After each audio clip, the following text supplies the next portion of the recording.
buenas tardes a todos. Muchas gracias por acompañarnos nuevamente en esta tribuna Colpatria Olimpia.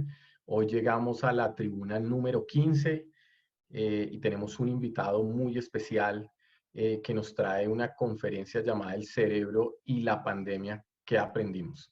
Entonces, como siempre, le voy a dar la palabra a Santiago Perdomo, quien presentará a nuestro invitado. Adelante, Santiago.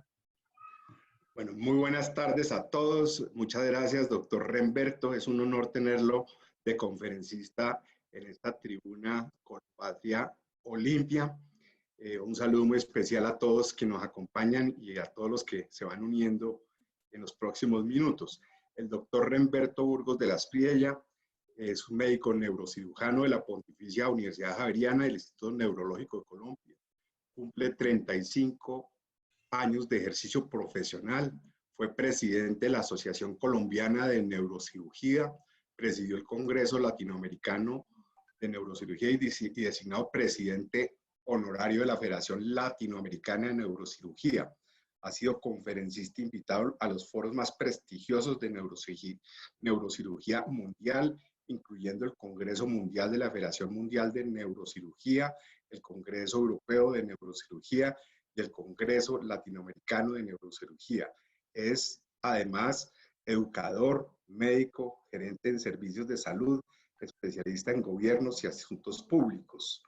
Su producción académica es prolija, más de 50 artículos académicos, columnas de opinión semanal en los diarios nacionales y portales de difusión, participación desde hace décadas en congresos nacionales y es uno de los profesores latinoamericanos disertantes en los congresos internacionales de la neurocirugía, autor del libro de pregrado de su disciplina y la historia de la neurocirugía en Colombia.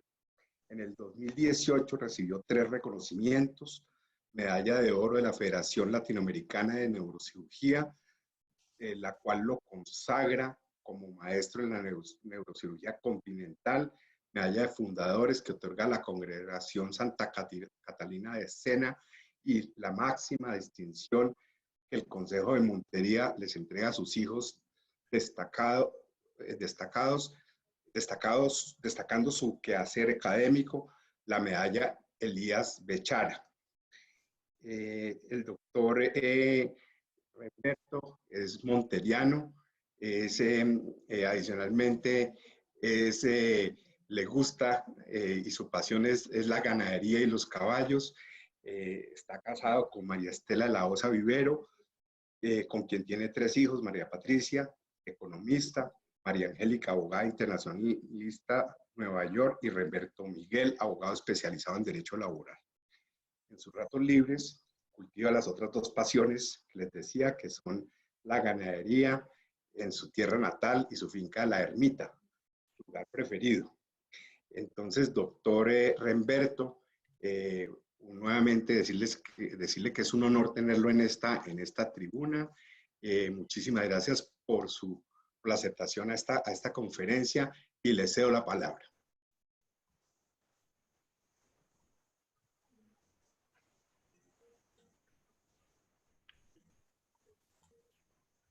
Doctor Remberto, ya puede compartir su presentación. Gracias. Déjame compartimos pantalla. Listo, compartir. ¿Ya estamos? Sí, ya estamos, doctor Remberto. Ya estamos. Perfecto, entonces vamos a poner pantalla completa. Y ahí estamos. Bueno, buenas tardes a todos. Vamos a pasar una tarde agradable viendo este tipo de imágenes y entendiendo cómo se comporta el cerebro en estos momentos de incertidumbre. Gracias a Colpatria, particularmente a mi cercano y buen amigo Santiago Perdomo, una persona especial y con un gran don de empatía. Empatía, que es lo que esta patria necesita en estos momentos difíciles. Bueno, este video es en la finca. Estos son unos caballitos chiquitos que se llaman mini horse. No son ponies, son caballitos chiquitos que tienen un fenotipo muy interesante. Y miren, los caballitos están confinados. Fíjense que tienen unos corrales pequeños confinados y miren la cantidad de pastura que tienen. Si estos caballitos salieran al potrero, miren cómo está este potrero en verano. Yo creo que nos pasa igual a nosotros. Estamos confinados por las circunstancias de la pandemia. Afuera es un peligro, es temerario salir, pero tenemos que cultivar esta pastura en las áreas de confinamiento para no perder peso y estar lo más activo. Yo siempre he dicho que estar confinado no significa estar aislado, y tenemos hoy muchos medios para estar en permanente comunicación.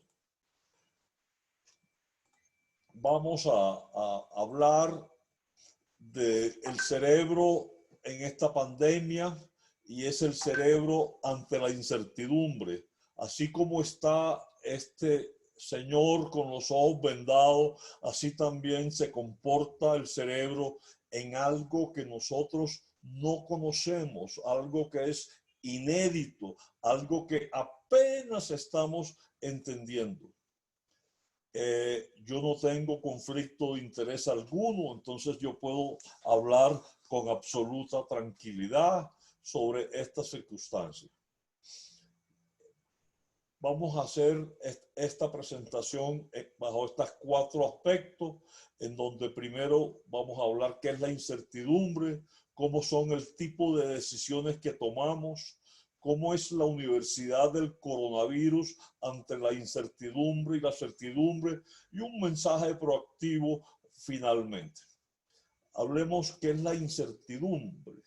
La incertidumbre es algo desconocido, es una condición que nosotros no sabemos, es un evento que puede venir y nosotros no sabemos cómo va a venir. O sea, no podemos prever el futuro de la pandemia. Ante eso, el cerebro reacciona así. Primero, el desconocido genera una gran situación de inseguridad, produce estrés, y ese estrés produce miedo. El miedo se va porque es el aspecto físico, y queda entonces el círculo vicioso de la ansiedad, que es el miedo psicológico que reverbera y recircula nuestro cerebro. Vamos a hacer un pequeño ejercicio. ¿Cómo decidimos nosotros? Entonces, vamos a suponer que estamos en un club y hay un incendio, hay 2 porteros, un portero se dirige a las personas que están en el restaurante, el otro portero se va para la cafetería. El grupo 1, que son los que están en el restaurante, les toca un portero nervioso que llega agitado, gritando: sálvese quien pueda, que aquí hay un incendio. El grupo 2 llega un portero mucho más controlado, veterano, le dice: mire señores, aquí tenemos un pequeño problema, recuerden que hemos hecho simulacro de evacuación, hay un pequeño incendio aquí en las instalaciones, no se preocupen, todo está bajo controlado, pero vamos a hacer este simulacro que es de verdad. ¿Cómo actuamos? ¿Con la razón o con la emoción? Entonces, el incendio, los 2 grupos, el mensajero con 2 estilos distintos, y piensen ustedes quién actuaría de los grupos con la razón o con la emoción. ¿Quiénes se demoran menos? ¿En qué grupo hay más heridos y en cuáles hay más sobrevivientes? 10 segundos. Hagan el ejercicio porque es bien importante. ¿Qué grupo le iría mejor? Entonces, el grupo 1 obviamente es un grupo que actúa con la emoción, porque es una cosa de supervivencia. O yo me quedo o yo me quemo. Y obviamente en minutos desocupan el lugar donde estaba. O, por supuesto, atropellando a todo el mundo, hay muchos heridos y los sobrevivientes son pocos. Esta situación se repite prácticamente todos los días en la vida. cuando actuamos con la emoción o con la razón. Hay ejemplos históricos, entre esos la evacuación del Titanic o la evacuación del Lusitania, sobre cómo actuar con la emoción o con la razón determinan los resultados finales. Pero es que esto no viene espontáneo, esto viene en todo un proceso de revolución de las especies descrito por Darwin. Miren los ancestros, miren cómo éramos antes, con unas mandíbulas prominentes y un cráneo chiquito. El tiempo, la evolución nos llevó a tener unas mandíbulas más pequeñas y el hueso se amplió en la bóveda craneana para darle cabida a este cerebro que por supuesto ocupó toda la bóveda y le tocó arrugarse y doblarse en sí mismo. Entonces aquí hay dos conceptos fundamentales. El proceso de homonización, que es un proceso natural de la especie, y el proceso de la humanización, que es el constructo social sobre esta homonización que hace el entorno. Y cuando yo hablo de entorno, hablo de familia, de medio ambiente, de colegio y de universidad y de entorno laboral, por supuesto. Entonces, a veces me pregunto yo, tantas tonterías nuestras, los lujos. Entonces, usted no es más porque tenga un reloj Cartier o Rolex. No, qué tontería. Mire, mire de dónde venimos. Mire esto. Y mire cómo nuestro primo hermano era y cómo somos nosotros. Miren cómo nos parecemos. La mandíbula un poquito más recortada, pero eso sí, este órgano elitista maravilloso que pesa el 2% del peso corporal y que consume el 20% de la caloría, nos diferencia. Y nos diferencia por esta cantidad de redes sinápticas que nos permite ser seres sociales de espíritu gregario y seres obviamente que debemos actuar en una forma lo más racional posible. Pero de acá venimos y esto somos. Entonces, tenemos, por lo tanto, esta es una visión lateral del cerebro, un cerebro emocional que está acá en el sistema límbico profundo y que regula la amígdala del lóbulo temporal, y un cerebro racional que está en esto que queda encima de las órbitas, que es la corteza prefrontal, en donde nosotros tenemos la capacidad de planificación y la percepción de las emociones. Durante años no sabíamos qué pasaba cuando a este filtro se dañaba. Y resulta que ya los pacientes y los exámenes de resonancia nuclear magnética funcional nos permiten entender que esto, cuando se daña esto y funcionan aislados esto y esto, somos seres absolutamente racionales, absolutamente emocionales. Esto es lo que predomina. Esta es la imagen que me gusta porque es la analogía perfecta. Esta niñita, bien vestidita, con su casco, está montando un caballo de paso fino colombiano, sangre caliente, mansitos, pero con muchos bríos. Entonces miren esto. Absolutamente espectacular. Otra vez. La emoción es el brío del caballo. La razón es la rienda que lleva la niña. Si la rienda está muy apretada, el caballo no anda. Pero si la rienda está muy suelta, el caballo se desboca. Y eso es la diferencia que hay entre razón y emoción. Nuevamente, el cerebro en un corte medial, hay un sistema profundo que se llama el sistema límbico, y esta cosita de acá es el sensor de las emociones que se llama la amígdala, y la amígdala tiene una doble autopista con la corteza cerebral que está encima de las órbitas, donde se regula el comportamiento del individuo con este filtro de acá, para que las peticiones de la emoción, la razón, tenga tiempo de responder. Entonces, miren por ejemplo esto. Esta es una paciente que tiene un tumor cerebral.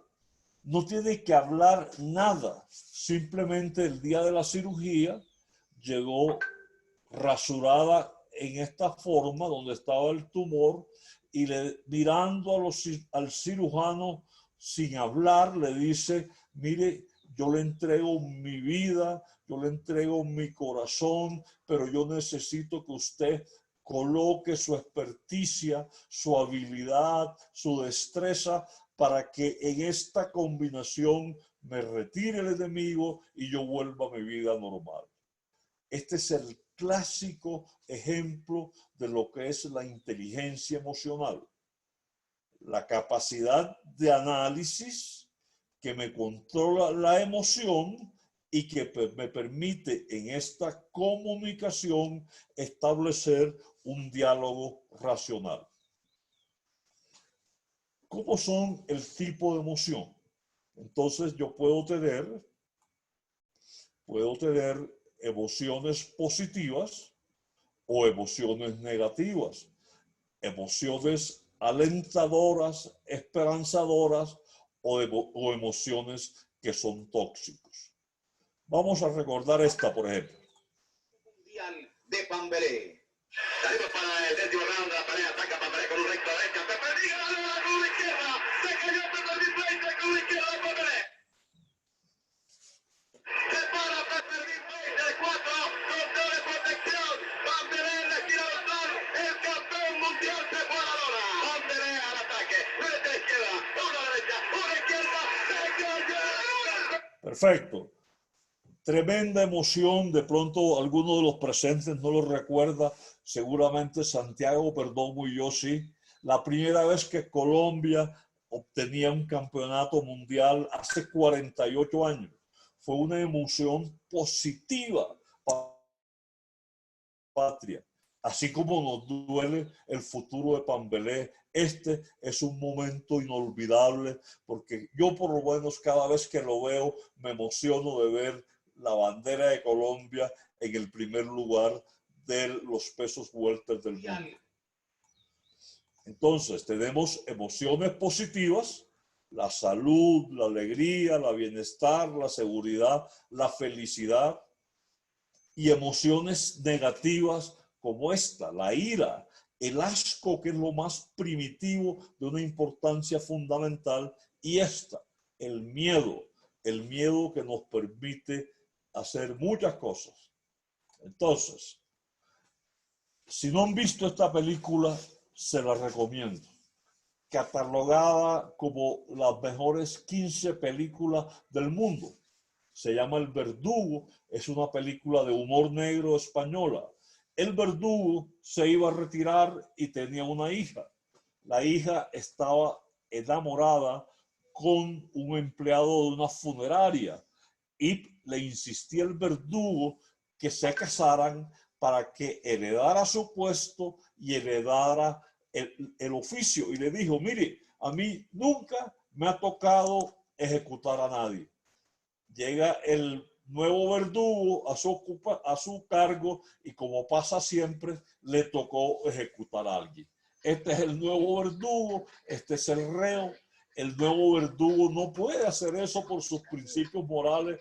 Le mandan al cura: por favor, hombre, cumpla con su deber. Y el hombre no hace sino desmayarse y vomitar porque es incapaz de ejecutar al reo.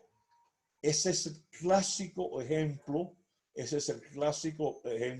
de esto tan importante en mi especialidad, que se llaman los marcadores somáticos. Cuando yo voy a hacer algo que está por encima de mis principios, yo somatizo. Este hombre somatizó haciendo mareos, vómito, vómito, vómito. Cuando nosotros tenemos un corrupto ante el polígrafo y le preguntamos, ¿usted qué rol tuvo en este ilícito? El hombre en forma inconsciente comienza a sudar y a sudar y a sudar, y yo puedo medir la conductancia de la piel porque el sudor es un gran facilitador. Esto es importantísimo para el futuro, para lo que son los marcadores somáticos, y este es el paradigma de lo que es eso.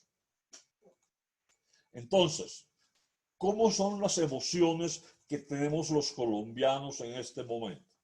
Esta encuesta, fíjense, la misma universidad, el diario, la firma encuestadora, donde nos dijeron en enero, no, Colombia tiene el 66% es la alegría y la sorpresa y el miedo le siguen, pero con una diferencia abismal. Esta fue el mes pasado y miren, lo que predomina aquí en Colombia es la incertidumbre en el 63% y el 49% la emoción que hoy tenemos los colombianos es el miedo. Entonces, el miedo desencadena una serie de comportamientos impresionantes. Pero el miedo fue también el elemento más importante como medio de evolución. Los ancestros nuestros, cuando venía un enemigo a atacarlo, tenían dos opciones: o peleaban o se iban corriendo. Entonces el miedo se considera una herramienta de adaptación evolutiva. Vamos nuevamente con esto. Llegó el miedo, llegó a la amígdala recibe la información, lo manda a la corteza devuelve el mensaje que es instantáneo y miren, manda hacia esas estructuras que es el tallo cerebral la respuesta. ¿Qué pasa? Entonces, ese tallo cerebral tiene estos mensajeros. La respuesta al miedo es el cortisol. El cortisol le da una cachetada al sistema vegetativo. ¿Qué pasa cuando da esa cachetada? Las pupilas se dilatan, la persona comienza a temblar, el corazón comienza a pulsar más rápido, le da taquicardia, la respiración comienza más rápida, el azúcar nuevamente se pone muy alta y el hombre comienza a trabajar a 360 revoluciones por minuto. Por supuesto, ese es un hombre que es un hombre tóxico, candidato a que le dé o un infarto de corazón o un tromboembolismo pulmonar o que le dé un derrame cerebral. Se va el miedo, pero el miedo deja memoria. Y a pesar de que no haya miedo, produce ansiedad.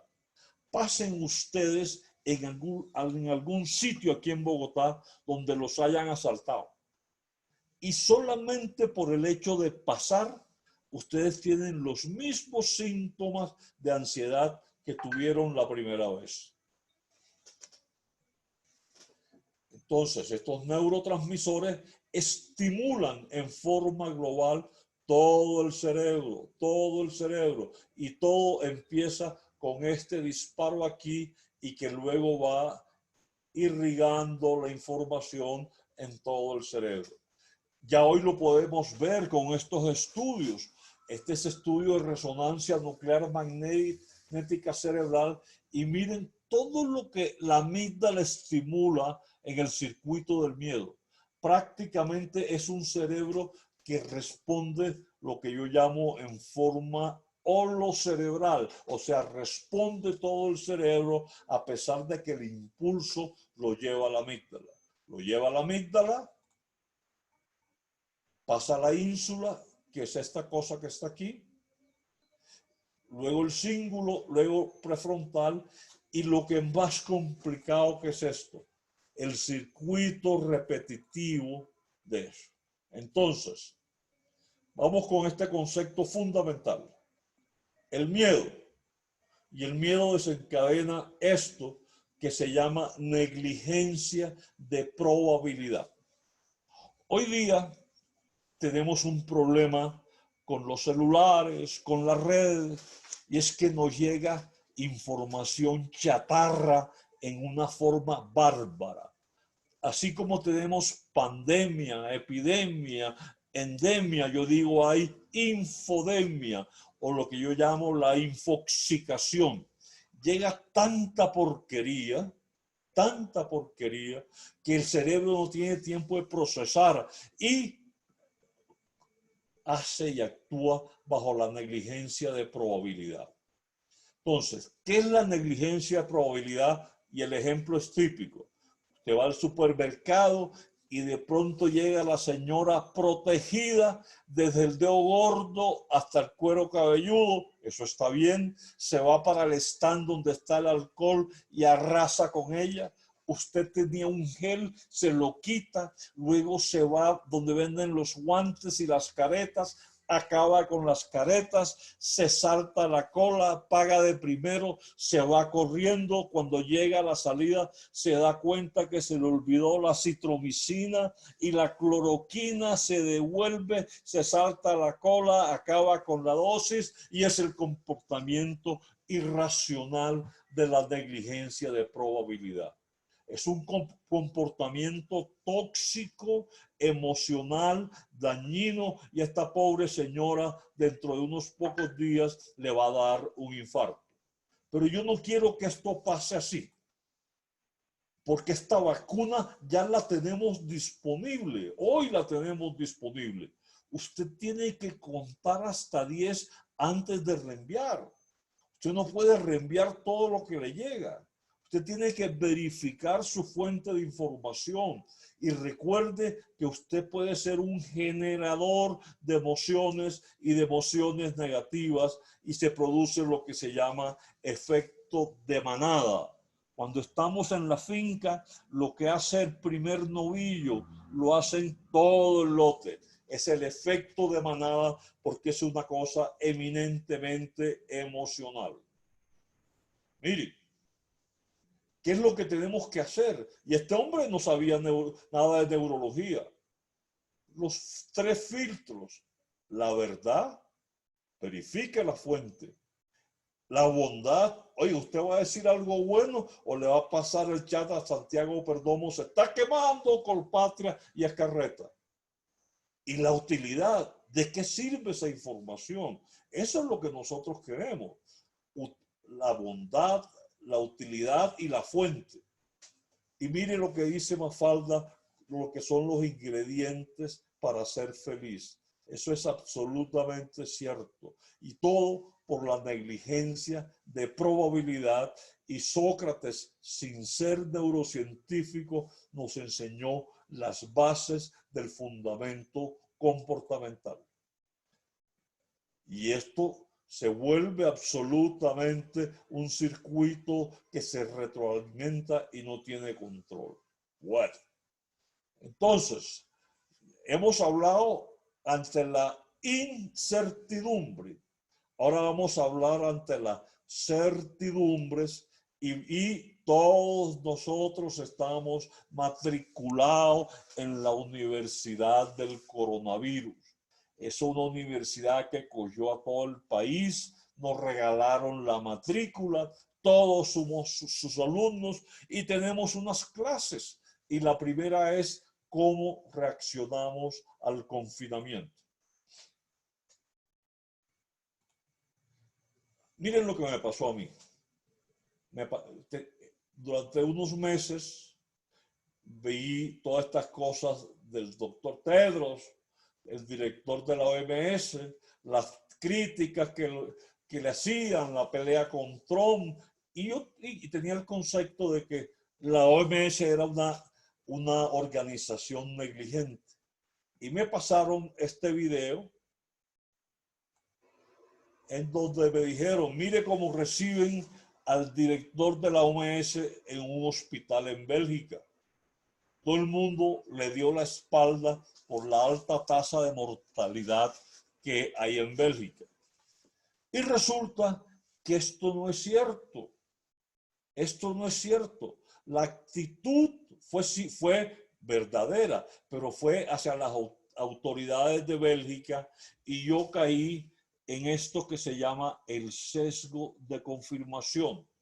Como yo estaba prevenido, no me extrañó esta reacción, pero esto no era cierto. Pero para mí, que reenvié la información, caí en el sesgo de confirmación sin haber yo verificado la fuente. Hágame el favor, ¿cuántas veces nos pasa esto en la vida? Sesgo de información, uno de los problemas de la prevención. El confinamiento nos dijo, sí, ustedes son seres sociales, pero por supuesto, a ustedes les gustan los besos, los abrazos, saludar, tienen un instinto gregario, claro que sí, quieren estar en grupo, la fiesta, el teatro, los cines, etcétera, las discotecas. Pero la Universidad del Coronavirus nos dijo, no señor, ustedes tienen que estar confinados. Y nos produjo lo que se llama un efecto de túnel. ¿Cómo es esto del confinamiento y el hambre? Miren, este estudio aún no ha sido publicado, pero es una maravilla. Fíjense, cogieron dos grupos y en estos dos grupos les hicieron un ayuno y no les dieron comida durante 10 horas. Y lo que se llama un aislamiento social, 10 horas. Y luego empezaron a pasarles platos muy ricos y reuniones muy ricas. Le hicieron una resonancia nuclear magnética y se dieron cuenta que tanto el confinamiento como el hambre estimulan las mismas zonas del cerebro. La sustancia negra y el área tegmental, el nombre no, que se les olvide, pero donde se inicia el ciclo del sistema de recompensa. Es decir, que el confinamiento, el aislamiento propiamente dicha, se comporta igual desde el punto de vista de neurociencias como el ayuno social. Un ayuno de unos días, de una hora, pues hombre, es conveniente, el organismo libera tóxicos y todo, pero una huelga de hambre de un mes, la gente se puede morir. Piensen lo que puede hacer el confinamiento si nosotros no entendemos qué es estar confinado y qué es estar aislado. Y nos produjo este efecto de túnel. Todo esto, la Universidad del Coronavirus, el efecto de túnel. Para esto les voy a poner un ejemplo de una familiar mía que no se les va a olvidar. Ella vive en Cartagena, en una casa frente a la playa, unos árboles de mango frondosos, en los mangos más exquisitos. Absolutamente una terraza sensacional. Entonces uno le dice, tía, qué sabroso estos mangos, el jugo que producen. Ella le contesta a uno, hombre, sí, pero me ha tocado cambiar 3 veces este semestre la baldosa de la terraza. Uno ve los hijos y uno dice, mira estos pelados, blanquitos, colorados, cachaquitos en Cartagena, cómo están de simpáticos. Y dice, sí, claro, y los ves barrigones porque están llenos de lombrices. Mi abuela, que vivía en Montería, le decía, bueno, Magda, te voy a mandar unos tiquetes para que vayas de Montería a Cartagena a pasarte un par de semanas con nosotros. No, yo no me monto en eso porque qué tal que se estrelle. A la semana le decía, bueno, entonces te vamos a mandar un tiquete de Brasilia para que vayas de Cartagena a Montería y te vas en bus. Dice, no señora, yo no voy en eso, qué tal que lo atraquen. Ya mi abuela desesperada le dijo, bueno, ahora te vienes a pie de Cartagena a Montería caminando. No, me sale una culebra. Y esto se llama el fatalismo de Magda, que nos vuelve una obsesión, las emociones negativas y tenemos lo que se llama un efecto túnel. Solamente vemos lo malo, lo pesimista y lo que nos hace daño. Es desafortunadamente muchos de los comportamientos que estamos viendo en este momento. Ahora, certidumbre. Segunda clase de la Universidad del Coronavirus. No tengo ingresos. No tengo ingresos. ¿Será cierto eso? Entonces, como tituló Semana, la cosa está dura. Los restaurantes, los aeropuertos, esto ya, ¿para qué? Las discotecas, el turismo, esta gente nuestra que paseaba a los turistas en las canoas, a coger pescadito porque ya la gente no llega. La cosa está dura. Y miren, paradigma de los restaurantes en Bogotá, estamos tratando de sobrevivir. Y miren el campanazo. Ustedes conocen esto mejor que yo. Cifras del DANE. Y miren cómo está la pobreza.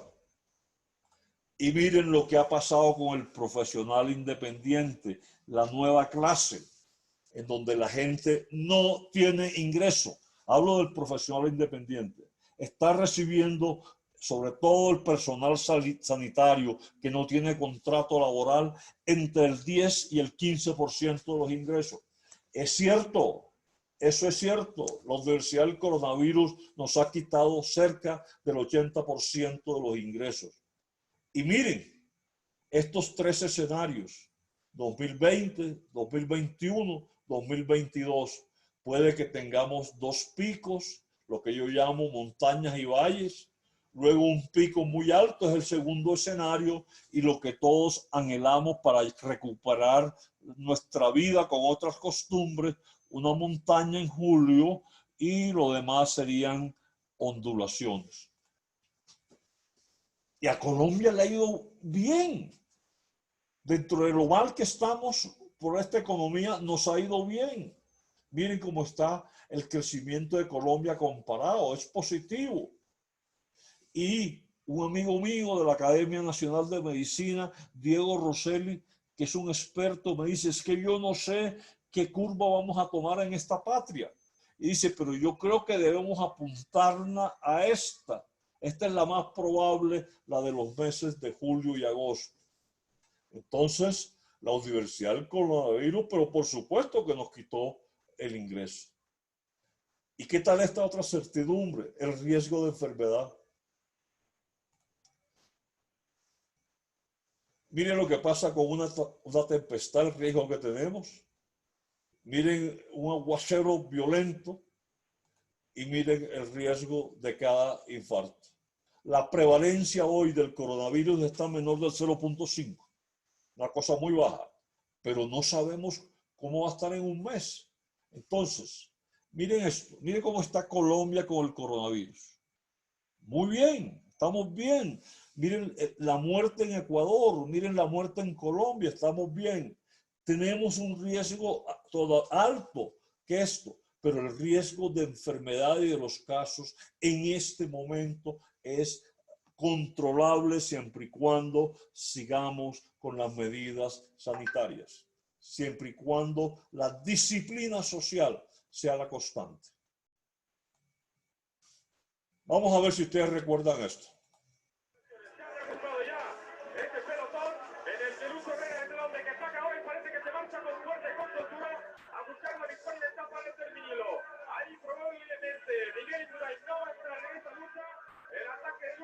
Lucho Herrera escapado. Ave María. ¿Quién no recuerda esta escena? Lucho Herrera escapado, solitario y ganó la etapa. Ahora miren este caballero. COVID. Y miren cómo empezamos. Vamos en enero. COVID está debajo del pelotón. Febrero. Apenas teníamos información y el COVID abajo. Y el hombre todavía en el pelotón. Viene mediados de marzo, empieza a subir, sube, sube, sube. Miren, abril, sube, sube. Finales de abril y miren dónde está el COVID. Es que esto es serio. Señores, esto es serio. Miren, todavía me faltan la última semana de mayo y seguramente va escapado como Luis Herrera. Entonces, esto produce miedo. Y miren la tendencia. Europa, a principio de año, y miren la tendencia.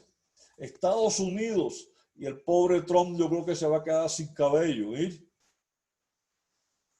Y ustedes, nosotros, los suramericanos, ¿cómo estamos? Terrible. Estamos empezando apenas.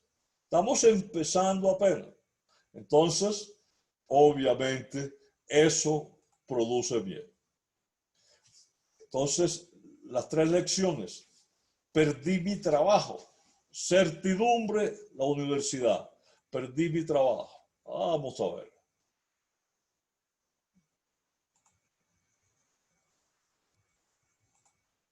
Vamos a ver qué pasa con esto.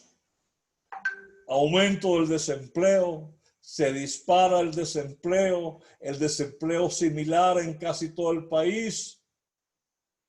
Y a pesar de que el PIB en Colombia tuvo el mejor desempeño este trimestre, hágame el favor, casi 20% este trimestre de desempleo, el año pasado 9.5, un dígito, y solamente hay hoy una población ocupada de 16 millones de colombianos.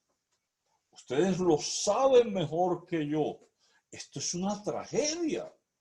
El desempleo es el generador de muchas conductas antisociales motivado por la supervivencia.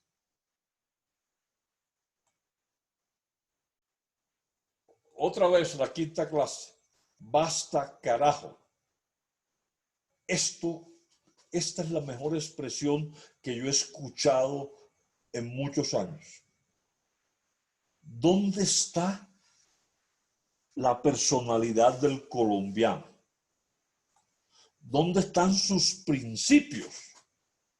¿Dónde está el alma de los colombianos? ¿Dónde están sus valores? Por Dios, ¿cómo es posible esto en plena pandemia? ¿Cómo es posible que no tengamos el corazón para comprender y entender a los demás? Y nos cansamos y escribimos y hablamos y repetimos y nuevamente, por Dios, la corrupción es la peor enfermedad en la época de la pandemia. ¿Cómo es posible que nosotros no tengamos ese don de ponernos en los zapatos y en el pellejo de los demás? Estos son 50 años de diferencia. ¿Y qué hizo este hombre que volvió a Singapur, una de las potencias? Acabar con la corrupción. Pena de muerte para los corruptos. Y luego sí, la reforma educativa y la creación de empleo. Miren, yo no estoy partidario de la pena de muerte, pero me sacude el alma cuando yo veo a estos bandidos robándose la plata que necesita la pandemia.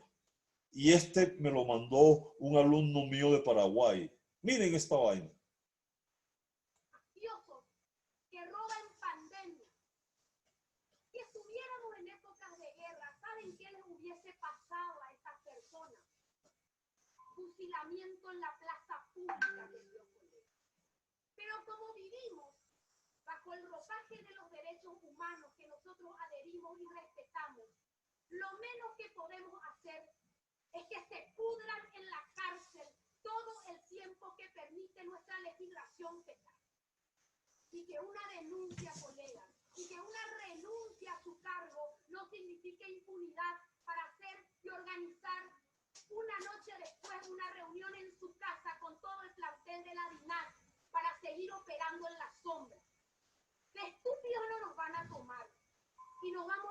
trabajar mucho, pero ejerciendo el rol que nos corresponde. Basta carajo de robar. Basta carajo de robar en pandemia. Y ese es el mensaje que debe quedar. Por Dios, qué mensaje el de esta muchacha parlamentaria, Katy González. La voy a traer a que hable conmigo aquí en Colombia y me diga cómo consigo un megáfono para que todo el país me escuche. Basta de robar, carajo, basta de robar en esta pandemia. Y todas estas cosas que yo les he mostrado forman lo que yo llamo el bololó, decimos en la costa, aquí decimos jarana, un desorden cerebral, y por eso las emociones. Entonces, ¿qué necesitamos nosotros? Asumir esto como algo endémico en este momento por la pandemia, centrarlo, informarnos pero de buena fuente, actuar y obviamente tomar unas perspectivas. Y venga y compartimos en los últimos 10 minutos el mensaje. Este es mi río Sinú. Y este es tremendo aguacero. Y el cauce aquí se detiene un poquito, pero sigue buscando la bahía de Cispatá. Esto es lo que nos ha hecho el coronavirus. Detener un poquito el cauce de los proyectos de vida. Pero los proyectos tienen que seguir, porque esto va a pasar. Entonces, háganse esta pregunta. ¿Dónde diablos quiero estar yo en esta época? ¿En la zona de miedo? ¿Quejándome? ¿Llorando? ¿Irritándome? ¿O en la zona de aprendizaje, en donde yo reconozco que tenemos que identificar las emociones para ser mejor? O lo que yo quiero transmitirle, que estén en esta zona de crecimiento, en donde yo vivo el presente, pero me enfoco en el futuro. Esto es lo que nuestro cerebro necesita. Esto, vivir el presente con las recomendaciones, donde yo tengo que encontrar un propósito y ese propósito tiene que ser colectivo. Y para eso hay que mirar el cerebro de los colombianos. Y hay que cambiar este circuito de la recompensa. Hay que hacer que esta empresa que se llama el núcleo accumbens y la sustancia negra produzcan hacia este lóbulo frontal para que la autopista se llene de un mensajero, y ese mensajero se llama la dopamina. Porque es que esta es la función primaria. Cuando yo tengo hambre, yo como. Cuando yo tengo sed, tomo agua. Cuando tengo la libido exaltada, busco un sexo maduro. Y cuando estoy muerto y rendido, tengo que descansar para que sea esta la forma en que mis redes sinápticas estén activadas. Y miren, y esta es una lección para sus hijos. Estos son los niveles de dopamina. Cuando yo haga lo que haga el muchacho, es seguro el nivel de dopamina es constante.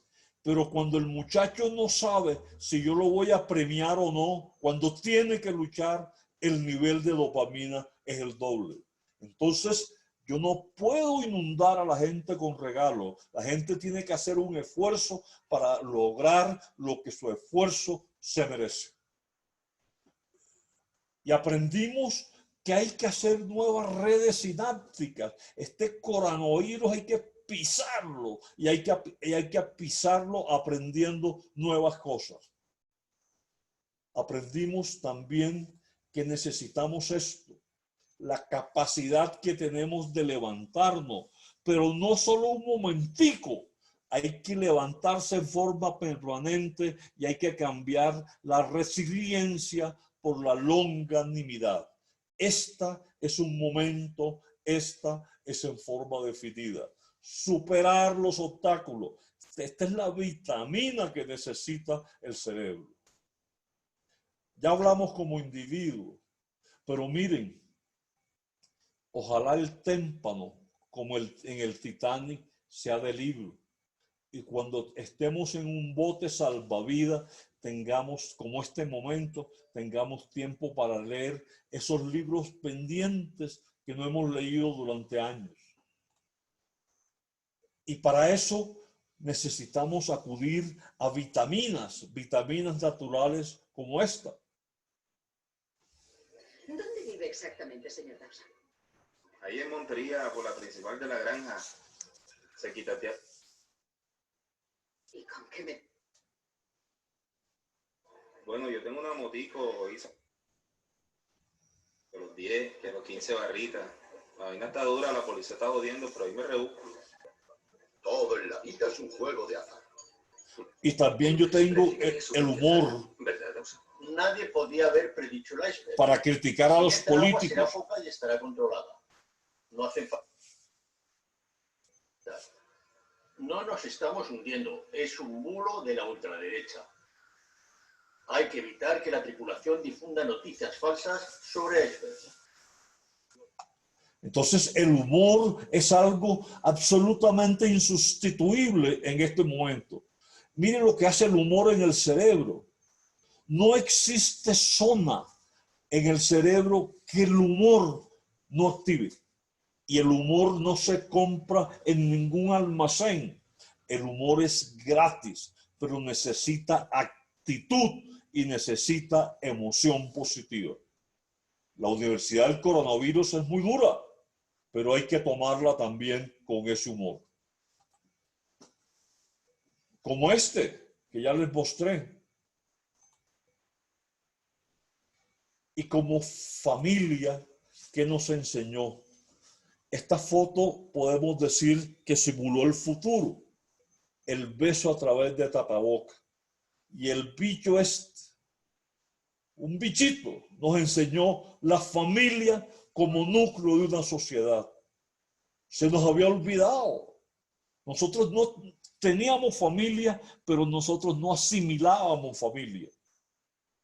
Pero la familia hay que regarle esto, el lóbulo frontal. Hay que tener una visión para el futuro. A los hijos hay que transmitirles las ideas. Hay que mostrarles referentes. Hay que construir valores para que blinden la amígdala del lóbulo temporal y hay que mostrarles ejemplos. Referentes es lo que necesita esta patria. Gente que podamos imitar, gente que podamos seguir. Eso, referente y ejemplo, regar el cerebro de los colombianos. Porque no existe un mejor vehículo de cohesión social que una familia sana en esta patria. Y como sociedad, por Dios, eso nos ha mostrado el coronavirus. Hemos sido fuertes con los débiles y débiles con los fuertes. Los hemos arrodillado, los hemos obligado a usar bastón a esta población vulnerable. La psicosis social, producto de la inequidad, producto de la falta de empatía. Y yo lo que quiero es que desde el punto de vista cerebral, este corazón que tenemos en el cerebro, que se llama la ínsula, donde está la empatía, pulse en los colombianos, pero pulse para que integre la amígdala llena de valores y el raciocinio para hacer de esta una Colombia justa y una Colombia equitativa. Para que nosotros sepamos que necesitamos esto para mantener la seguridad, pero necesitamos más esto, porque la educación es la tabla de la salvación.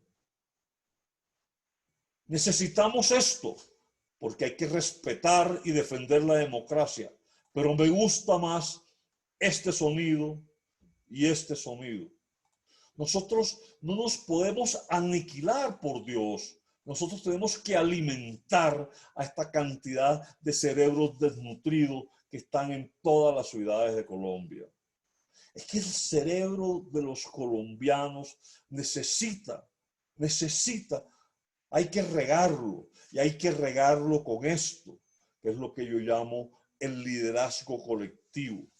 El liderazgo colectivo permite que actuemos como un solo país.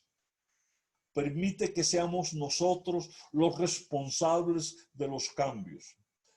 Y para esos cambios necesitamos esto, trabajar esto en los colombianos, el lóbulo frontal, cambiar el yo por el nos, y necesitamos esta tinta, la tinta con que se nutra la gramática para tener una empatía, que escriba una disciplina social y un comportamiento colectivo. Y el nuevo lenguaje, que es el área del lenguaje en el cerebro, tiene que olvidarse de estas palabras. Esto tiene que ser un pasado y tenemos que reemplazarla por esto. Sobre todo esta, por esta, por esta. Es el momento de iniciar un comportamiento colectivo. Y cuando yo veo este cerebro de los colombianos, como hace el tejido cerebral con las neuronas, que tiene un soporte, necesita también un soporte para que nuestras ideas lleguen a feliz término. Y esto, por Dios, el liderazgo ético. Sin esto, esta patria no se puede reconstruir.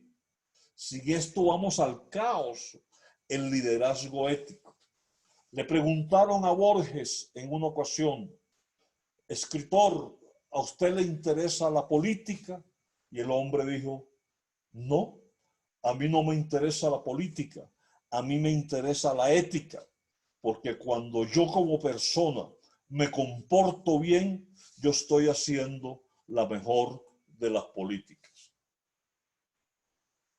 Muchas gracias. Y quiero invitarlos a esto, al Festival del Porro en mi tierra, en Córdoba, a finales de mes virtual, para que gocemos y para que la música y el humor nos acompañen.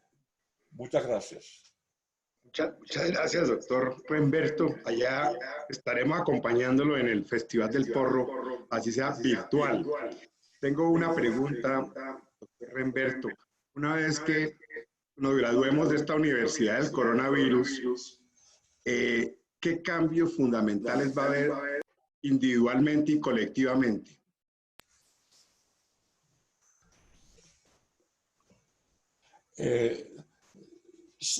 Santiago, escuché la primera parte de la Universidad del Coronavirus y los 5 aspectos, pero sí, la última parte lo silenciaron y yo no escuché. Repito, Remberto, es una vez que nos graduemos en la Universidad del Coronavirus, ¿qué ve en el cambio tanto individual como colectivo en los colombianos? Perfecto. Qué buena pregunta, Santiago. Mire, en estos días me decían, bueno, doctor, pero esta universidad nos va a graduar dentro de poco. Y yo, sí, señor, nos va a dar un título y nos va a dar un título con una condición sine qua non. Los proyectos de vida no se van a acabar. Hay que seguirlo, hay que continuarlo. Mire, yo soy, y Santiago lo sabe, un cirujano muy activo. Y yo tengo más o menos casi mes y medio en que yo opero lo inaplazable. Pero a mí me hace falta mi quirófano, mis residentes, mis estudiantes, mis compañeros en salas de cirugía. Yo en ningún momento he pensado por la Universidad del Coronavirus en abandonar salas de cirugía. No, yo quiero volver, pero volver a disfrutarla mucho más. De pronto hay cosas que tengo que corregir, de pronto hay cosas que tengo que flexibilizar, pero por Dios, yo tengo que tener más proyectos que vida. Y eso es lo que yo quiero que la universidad nos deje del coronavirus, nos deje como recuerdo. Más proyectos que vida. Nada de sepultar los proyectos, todo lo contrario. Nosotros como especie somos las únicas personas que podemos simular un futuro. Y yo quiero simular mi futuro dentro de 2 o 3 meses, otra vez en mi quirófano, con mis pacientes y disfrutando algo que llevo haciéndolo 35 años. Doctor Remberto, de verdad quisiera transmitirle que su presentación fue fascinante. ¿sí? La capacidad de describir lo que para la mayoría de nosotros es complejo en sus palabras tan fáciles y tan sutiles en algunos mensajes tan difíciles, creo que solo pueden describir esta presentación como fascinante. Eh, Tomé nota de varias preguntas, de varias ideas que usted desarrolló. Y me gustaría hablar de una que creo que ha sido tal vez mencionada por varios, digamos, invitados, conferencistas a la tribuna, y tiene que ver con la disciplina social, ¿sí? La disciplina social que usted mencionó, que realmente es algo que adolecemos en nuestra cultura. ¿Cómo podría usted describirnos en esta descripción de neurocirujano que usted ha hecho? Bueno, ¿Cómo describe usted o cuáles han sido las ausencias o dificultades para que nuestra sociedad sea más disciplinada? Bueno, otro día vamos a hablar de eso, pero le voy a poner un ejemplo. A mí me gusta mucho hablar de analogías y utilizar metáforas. Hace un mes, en forma vehemente, enviaba fotos yo del mercado de Lorica, del mercado de Cartagena, de los vendedores ambulantes, diciéndole, por Dios, hombre, ¿dónde está la disciplina social de mi gente del Caribe? Ese eslogan de vida de tómalo suave, hombre, ¿qué vamos a hacer con estas personas? Porque es que para un caribeño, es decir, estar confinado, eso es la peor hambre social que puede tener. La gente nuestra es de espíritu amable, gregaria. Pero mira, yo creo que la disciplina social hay que actuar desde el punto de vista epigenético. ¿Qué significa eso? Yo tengo unos genes que determinan mi comportamiento, pero tengo un ambiente que influye sobre esos genes y me da como resultante un comportamiento que se integra la parte genética y la parte ambiental. Entonces, hay que decirle a nuestra gente con mayor, digámoslo así, con mayor severidad, hombre, por Dios, hay que estar confinado. Si usted tiene que salir, por Dios, utilice tapaboca, lávese las manos. Es que son normas tan elementales. Yo soy cirujano y yo desde hace no sé cuántos años, cuántas veces me lavo la mano yo al día. Carajo, se me olvida, ¿sí? Entonces, hay la educación, y usted lo sabe, la clave del aprendizaje es la repetición y a los tipos hay que decirle muchas veces. Y si no entienden, pues hombre, para eso tenemos una responsabilidad colectiva y hay que hacerle entender que hay que trabajar. Pero yo tengo que dar el ejemplo.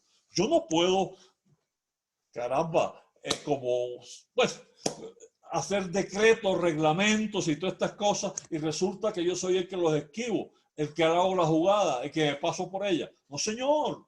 La mejor enseñanza, la mejor pedagogía es el ejemplo. Entonces, el ejemplo no solamente del funcionario, el ejemplo del ciudadano. El ejemplo del ciudadano. Mire, el día que nosotros ejerzamos el derecho de la sanción social, la corrupción de este país llega absolutamente a cero. El día que yo no aplauda a los bandidos que se roban la plata, ese día comenzamos nosotros a hacer una nueva sociedad. Extraordinario, extraordinario, doctor Remberto. Quisiera tocarle un tema, digámoslo, y esto es más por mi, digámoslo, formación de ingeniero, y en esta reciente intersección que ha hecho la industria tecnológica y en esta disciplina llamada inteligencia artificial, ¿sí? Y cuando usted describe el cerebro, describe el comportamiento, se empieza a dar uno cuenta que la ingeniería y la tecnología y un poco su mensaje de la infoxicación, ahora está creando una nueva disciplina que conecta ese estudio, digámoslo, del cerebro, ahora llamarlo al estudio de la capacidad de producir digámoslo, inteligencia en las máquinas. ¿Cómo ha visto usted esa relación que está dando la tecnología y esa metáfora o esa similitud que ahora la tiene o se ha vinculado con las redes neuronales, con los servicios cognitivos? ¿Qué opinión le merece a usted ese momento de transformación y similitud que hace el mundo tecnológico con el cerebro humano? Mire, esta noche, en la madrugada voy a terminar mi columna de la semana y estoy escribiendo justamente eso, sobre el circuito de la recompensa y los celulares. Le voy a poner este ejemplo. Mi madre tiene 90 años casi y yo la llamo y le digo, mamá, dame el teléfono de Francisco, mi hermano, y mi mamá me lo dice. Si a mí me llaman y me dicen, dame el teléfono de tu hermano Francisco, yo tengo que ir a mi celular y dárselo. O sea, yo tengo lo que se llama una amnesia digital. Amnesia digital, porque el celular, esa cajita inalámbrica, facilita mucho las cosas, pero por Dios, me deja sin practicar mi memoria.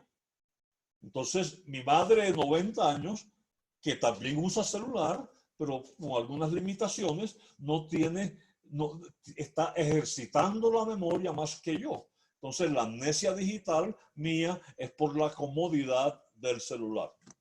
Obviamente, las redes sociales es una maravilla, pero el uso y el abuso de las redes sociales nos lleva a una nueva enfermedad que se llama la obesidad digital.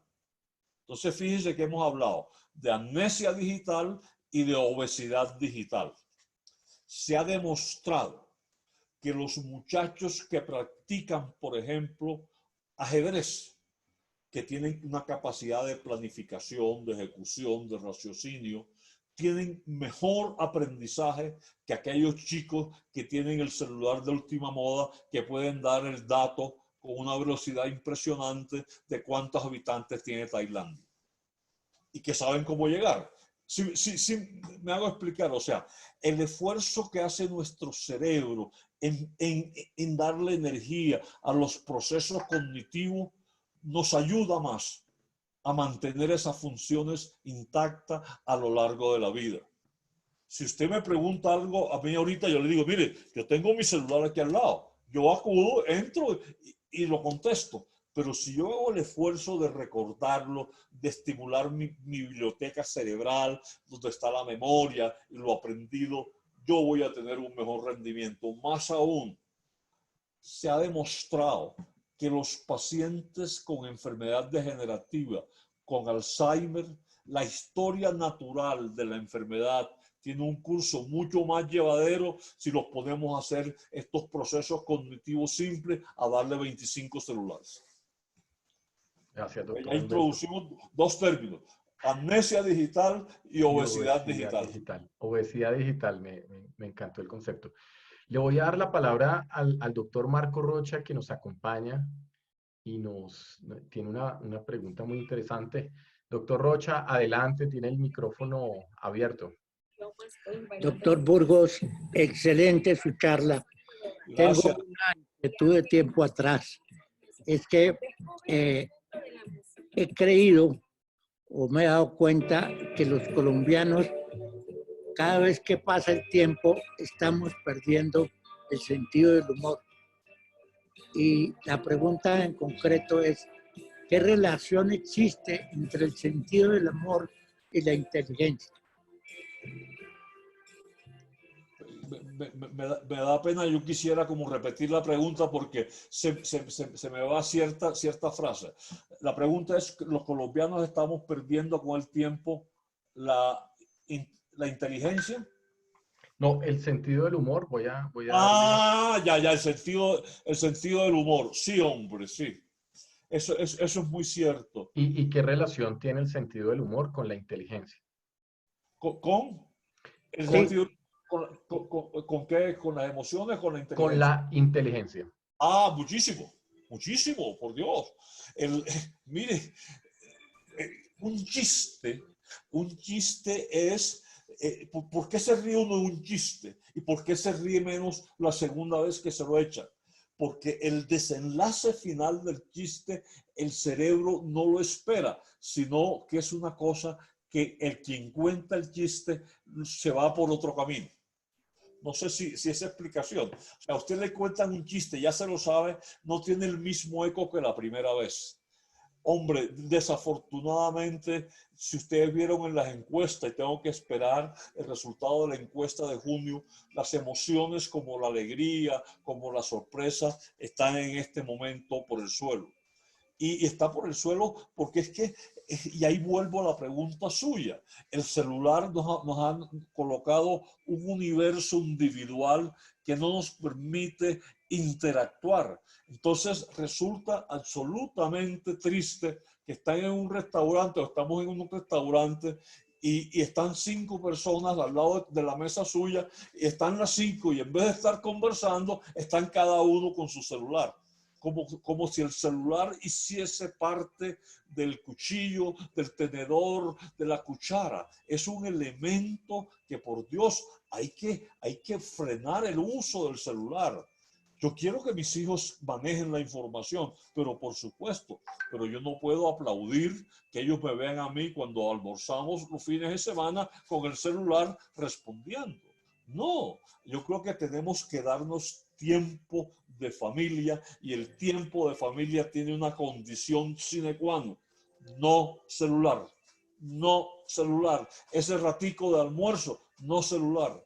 Vea, a mí me hace falta mucho el celular y no tengo nomofobia. Nomofobia es la persona que no puede vivir sin el celular.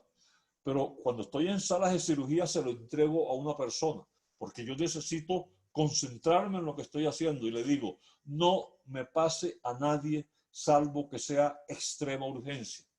¿Qué tal si nosotros hacemos este ejercicio el domingo? Nos reunimos con la familia, con todas las medidas sanitarias y los 4, los 5, los 6, los 7 celulares los dejamos afuera del comedor. Y almorzamos como hacíamos hace años, en donde los almuerzos eran la mejor cátedra de comportamiento y era la mejor psicoterapia familiar. Pero esta cosa de que vos estás hablando y le entra la llamada a la hija y al hijo y la cosa, no que me llamó fulano y sultano, por Dios, se te vuelve la alimentación y la digestión como la comunicación instantánea y eso hay que frenarlo. Extraordinario, extraordinario. A mí, sabe que me encantaron sus analogías y yo de verdad lo que espero es que en sus palabras este tipo de conferencias generen un efecto manada que genere cambio. Sí, de verdad, creo que extraordinaria, extraordinaria conferencia. No sé, Santiago, para cerrar, si tiene algunas palabras al respecto. Reafirmar que extraordinaria conferencia, Remberto, nos deja muchísimas enseñanzas, además de ese nuevo léxico de amnesia digital y obesidad digital. Hay que practicar lo que dice el doctor Remberto. Muchísimas gracias por esta extraordinaria conferencia. Muchas gracias a todos los participantes e invitarlos a la tribuna Colpatria Olimpia, que será el próximo 10 de junio. Estará en esta tribuna como conferencista invitado Fernando Serpa, que es vicepresidente global de Sourcing Latinoamérica Fresh Food de Walmart, colombiano que vive en México, y nos disertará acerca del impacto del COVID-19 en la cadena de valor en la industria del retail. Así que todos muy invitados y nuevamente muchísimas gracias, doctor Remberto. Y allá estaremos en el Festival del Porro. Pero por supuesto, primero virtual y luego presencial. Los esperamos a todos. Un abrazo, ¿oye? Doctor Remberto, muchas gracias a todos y los esperamos en la próxima tribuna, la número 16. Buenas noches para todos. Muchas gracias. Perfecto.